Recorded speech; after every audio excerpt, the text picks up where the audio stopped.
დაპატიმრებული ქალი ჟურნალისტის მზია ამაღლობელის დასკვნითი სასამართლო პროცესი ქუთაისის სააპელაციო სასამართლოში სულ ცოტა ხნის წინ დაიწყო და ამ წუთებში სასამართლო პროცესზე დაცვის მხარე ადვოკატები საბოლოო სიტყვას ამბობენ და დღეს კიდევ ერთხელ უნდა შეაჯამოს ადვოკატებმა თუ რატომ არის მზია ამაღლობელი მათი თქმით უკანონო პატიმარი და რატომ არის საქალაქო სასამართლოს მიერ მიღებული გადაწყვეტილება უსამართლო.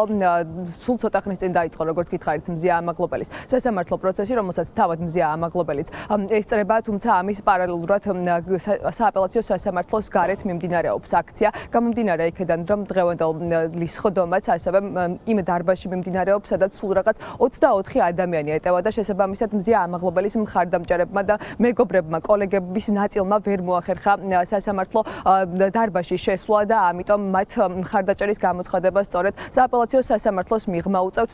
ასევე აღსანიშნავია ისიც, რომ ამჯერადაც სააპელაციო სასამართლოს კარი მათთვის არის ჩაკეტილი და შესაბამისად ისინი ხმაურიანი შეძახილებით სწორედ გარედან ამხნევებენ მზია ამაღლობელს. მოდიან იმისთვის გადიან ამ ხალხს, რომ დაინახონ ეს ადამიანი, ახლოს თვალებით ეკონტაქტონ, გაუღიმონ, ხელი დაუქნიონ.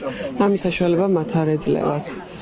რაღაცა გაუგებარია, იცით, ესეთი არაადამიანური, სხვა პოლიტიკის ფარგლებს ცილდება. ეს არის უკვე ადამიანობის განზომილებიდან, რომ ელემენტარული რამ შეგიძლია გააკეთო იმისთვის, რომ აი ეს როგორც მაემწარია შულმა თქვა, მართლმსაჯულება არის ხალხისთვის. და ეს ადამიანები იქ უნდა იყვნენ შიგნით და არა გარეთ იდგნენ და ყვიროდნენ შეგვიშვით.